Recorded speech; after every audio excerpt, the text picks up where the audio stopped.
benchmark de QoA que je vais vous utiliser. Et donc ça va utiliser le problème de couplage de cardinalité maximale. Alors, on va se baser sur uniquement des ordinateurs quantiques à porte pour exécuter notre QoA.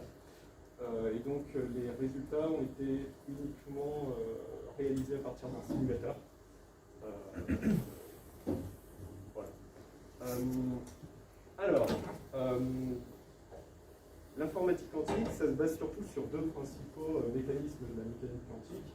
Le fait de pouvoir représenter nos états de manière superposée, et ensuite le fait de pouvoir les faire interférer entre eux. En 2018, on a Google qui annonce qu'ils ont réalisé la première suprématie quantique, c'est-à-dire qu'ils disent dans leur papier qu'ils ont réussi à faire tourner un algorithme en 200 secondes, et qu'en réalité, sur un calculateur classique, ça équivaudrait à 10 000 années de calcul.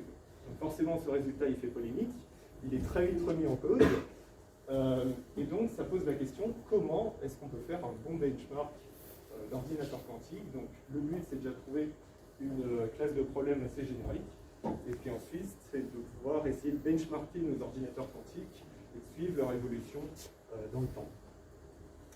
Alors, notre problème, le couplage de cardinalité maximale, donc on a un graphe avec un ensemble de sommets et d'arêtes, et le but, ça va être de maximiser la taille d'un sous-ensemble d'arêtes, et ces arêtes doivent être indépendantes. Donc vous avez deux exemples de couplage en haut à droite, et celui complètement à droite est un couplage de cardinalité maximale. Donc ça, c'est un problème qui est polynomial classiquement, hein, je ne vous cache rien. Mais bon, le but, c'est de voir un petit peu comment QoA réagit face à ce problème. Et donc, on va le modéliser de cette manière. On va créer une fonction objective. Ça va être très proche, en fait, du problème de maximum independent set que la personne vous a présenté tout à l'heure. Donc, on a une fonction à minimiser. Donc, le but, c'est de maximiser le nombre d'arêtes qu'on a dans notre couplage. Et puis, on va rajouter une contrainte de pénalité avec un facteur lambda. Et donc, cette contrainte est là pour éviter d'avoir deux arêtes adjacentes dans notre même couplage. On va utiliser un algorithme de recuit simulé pour comparer nos résultats de manière classique. Donc, on va partir d'un état initial aléatoire, d'une température initiale, et puis on va procéder à n puissance x itération par palier de température. Donc n est dépendant du nombre d'arêtes qu'on a en entrée de problème, et la puissance x va nous permettre de paramétrer notre recuit simulé. Donc plus x va être grand, plus notre recuit simulé va converger vers une solution optimale. On utilise une loi exponentielle de décroissance de température, et puis on s'arrête lorsqu'on a une température qui est assez basse. Là, on a pris 10 puissance moins 3. L'implémentation sur QoA, on est parti sur deux implémentations différentes. La première qui vous a déjà été présentée deux fois, donc on part d'un état initial, et puis on a deux unitaires. Une unitaire qui encode notre problème et une unitaire qu'on va appeler unitaire de mélange. Elles sont toutes les deux paramétrées par deux angles, l'angle gamma et l'angle bêta, et on peut les répéter p fois. À la fin, on mesure notre résultat, on injecte notre résultat dans un optimiseur classique qui va mettre à jour ces angles gamma et bêta. Donc en fait, on peut voir ça comme des métaparamètres de fonctions, et on va chercher la fonction qui permet de minimiser le résultat au final. Donc comment on implémente notre fonction objectif? En fait, on se rend compte que l'unitaire problème, elle est basée sur un hamiltonien qui s'appelle le hamiltonien d'Ising, et qui a une forme très similaire en fait à la forme de notre problème. Donc on va avoir juste à faire une substitution de variables en transformant donc nos variables booléennes en variables sigma qui vont pouvoir prendre des valeurs -1 et +1. Et notre hamiltonien de mélange, donc ça va être juste représenté par un mur de rotation x à la fin de notre circuit. Et donc à chaque fois, on a ici nos angles bêta, et ici nos angles gamma, pardon, et ici nos angles bêta. Donc ça, c'est le circuit qui encode le problème de cardinalité maximale pour ce graphe à P égale A. puis on va présenter une deuxième implémentation qui se base sur un papier de 2018 qui a été écrit par Stuart Hadfield. Et donc en fait, son raisonnement, c'est le suivant. Il s'est dit, je vais déplacer la contrainte qui est présente dans le hamiltonien de problème dans le hamiltonien de mélange, de manière à forcer l'état final de mon système dans un couplage en fait existant. Donc on va réduire drastiquement l'espace de recherche de notre algorithme. Et donc comment ça marche? Notre hamiltonien, enfin notre unitaire de problème du coup est relaxé de toutes ces contraintes. Donc on se retrouve juste avec des rotations Z simples. Et donc ici par exemple si je prends notre arête 1 qui est encodée par le qubit 1, on va avoir une rotation X qui va être contrôlée par l'état des arêtes 4 et 2, donc par le qubit 2 et 4. Et donc, si ces arêtes font partie du couplage, on ne va pas faire la rotation, et si elles font partie du couplage, on va faire notre rotation. Pour nos métriques de benchmark, on va utiliser donc le ratio d'approximation et l'énergie observée sur l'énergie globale de notre système, et puis la probabilité d'obtenir la solution optimale. Alors, concernant les problèmes de couplage, Sasaki et Ajek, c'est des personnes qui ont travaillé pas mal dessus avec du recuit simulé. Ils se sont aperçus, c'était à la fin des années 90, ils se sont aperçus que pour certaines classes de graphes, le recuit simulé a beaucoup de mal à converger vers une solution optimale. Donc là, on est sur des graphes de taille similaire avec un nombre d'arêtes similaire. Et on remarque que pour les trois graphes de Sasaki, donc SH1, SH2, SH3, qui sont représentés ici à chaque fois, on a une probabilité beaucoup plus faible de trouver la solution optimale, alors que pour d'autres graphes générés complètement aléatoirement, ça semble être beaucoup plus simple. On a parlé du facteur de pénalité lambda pour la première version, du coup. On voit aussi que lorsque ce facteur n'est pas optimal, ici il va être optimal à 0,5 pour nos graphes Sasaki-Ajek, eh bien on va avoir au niveau du recuit simulé une baisse drastique pour la trouvaille du coup de solution optimale. Et donc ça étend aussi notre espace d'énergie recherchée, donc c'est pour ça que notre ratio d'approximation a tendance sur la fin à être claqué vers le haut. Alors, la modification du paramètre lambda, comment ça impacte QAOA? C'est intéressant parce que, du coup, dans la première version de QAOA, je parle bien, ici on vous représente les cartes de chaleur en fonction des angles gamma et bêta pour obtenir le ratio d'approximation et la probabilité de solution optimale. Donc, plus les couleurs sont claires, mieux c'est. Et donc, ce dont on s'aperçoit, c'est que au début, lorsque le lambda est vraiment dans un cas idéal, on va avoir un ratio d'approximation fort va correspondre en général à une zone où la probabilité de trouver la solution optimale est assez forte. Et lorsqu'on va dégrader ce lambda, on va même avoir une sorte de tendance qui va peut-être s'inverser. Donc c'est un résultat assez intéressant et il mériterait d'être creusé peut-être plus en profondeur. Donc le lambda semble pénaliser QAOA à ce stade, à P égale 1. Si on compare maintenant QAOA, la première version, et la deuxième version de Hadfield HQAOA, avec la deuxième implémentation de l'unitaire de mélange, on remarque au niveau du ratio d'approximation et de la probabilité de trouver la solution optimale que pour le QAOA de Hadfield, ici on est presque, enfin, on doit être à 100%, notamment lorsqu'on va bien choisir notre angle bêta, alors que pour QAOA de base, on va être à un peu plus de 7% pour trouver la solution optimale. Donc on peut se dire, bah, le QAOA de Hadfield est vraiment beaucoup mieux, il marche beaucoup mieux.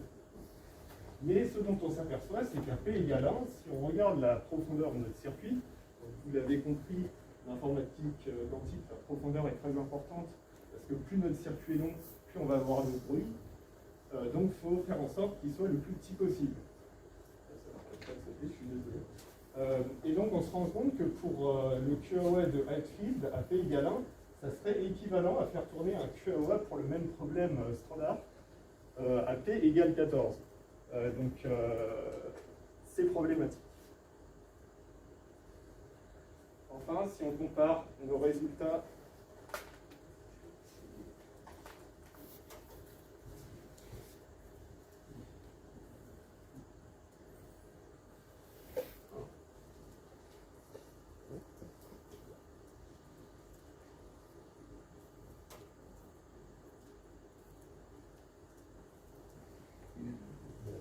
j'ai tué les vidéos projecteurs.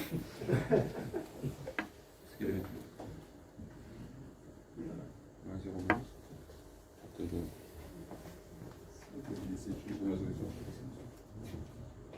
0,12. C'est bon.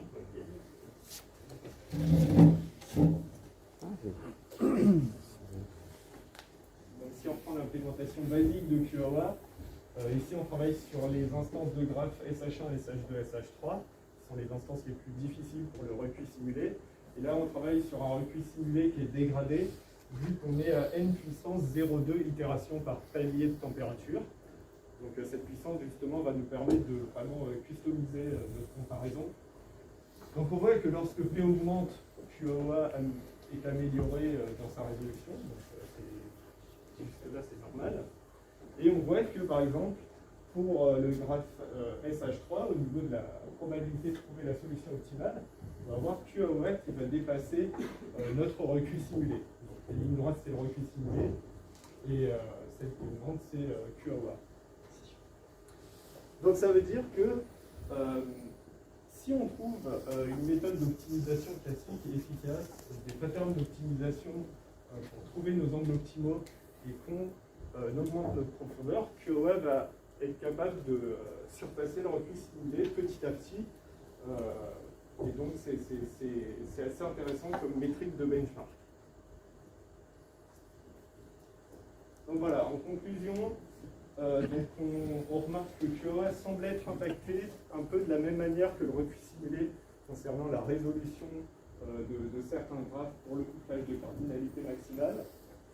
Pour notre métrique de benchmark, c'est intéressant parce que c'est des problèmes qui sont polynomiaux, donc ça veut dire qu'on peut connaître la solution optimale facilement. Donc QAOA est impacté par le facteur lambda, comme le recuit simulé. Et puis, HQAOA, il faudrait peut-être faire des simulations sur vraies machines quantiques, parce que c'est vrai que le résultat semble être beaucoup plus performant. Par contre, profondeur 256, sur une topologie complètement connectée, ça veut dire qu'actuellement, je pense qu'on ne peut même pas le faire tourner sur les machines quantiques les plus grosses qui existent. Donc, il faudra peut-être attendre un petit peu. Je vous remercie, et si vous avez des questions, vous avez la réponse qui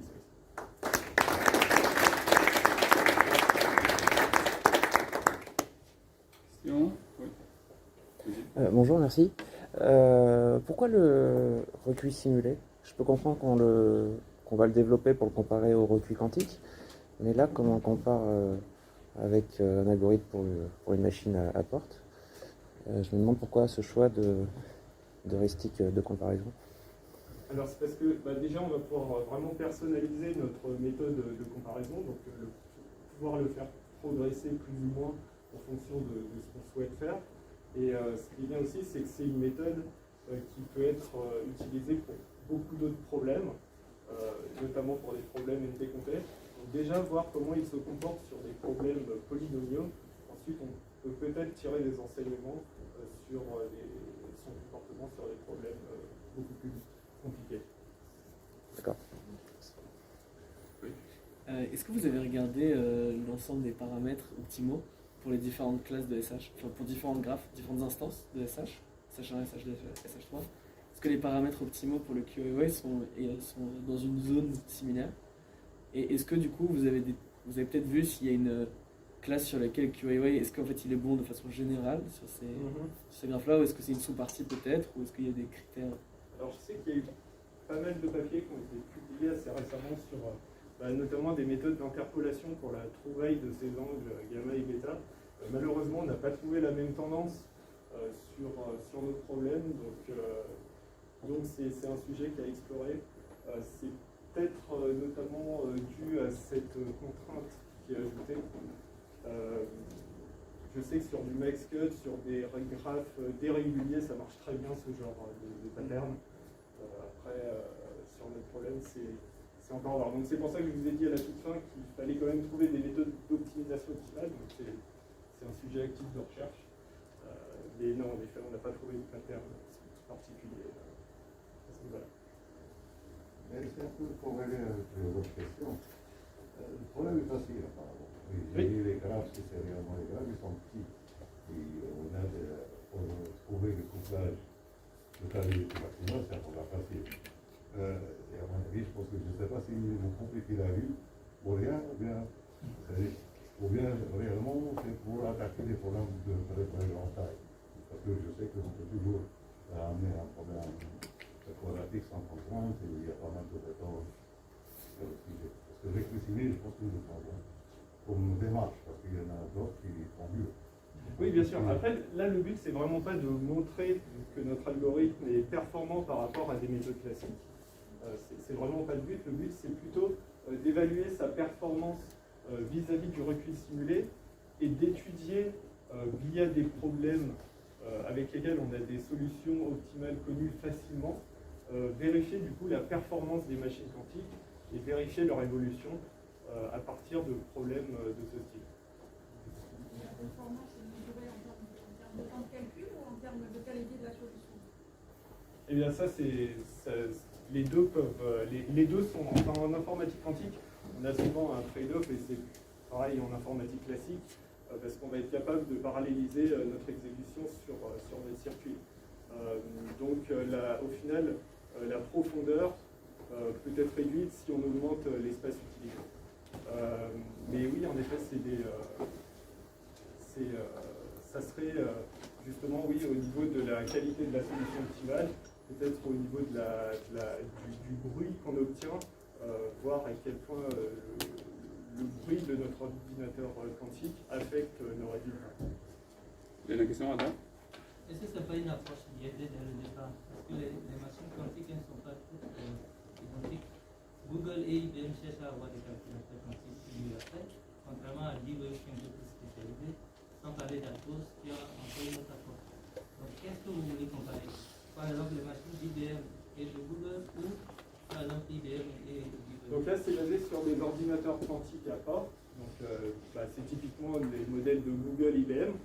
En effet, D-Wave, ça va être du calcul adiabatique qui prend en entrée un cubo, et ça, c'est Daniel qui va vous en parler juste après, c'est une autre approche. Et ensuite, pour ce qui est de Atos, il me semble qu'ils font uniquement des simulateurs, mais c'est aussi basé sur des ordinateurs quantiques à port. Encore une petite question, est-ce que ça aurait un intérêt ou est-ce que c'est possible d'implémenter de l'algorithme polynomial de manière à avoir un speed-up grâce à un ordinateur quantique, vous voulez dire? C'est ça. Oui, je pense que c'est possible de le faire. Ouais. Après, il faut se pencher sur le problème, mais avec du Groover, par exemple, une approche par Groover, je pense que ça serait possible d'avoir une accélération assez facilement. Merci.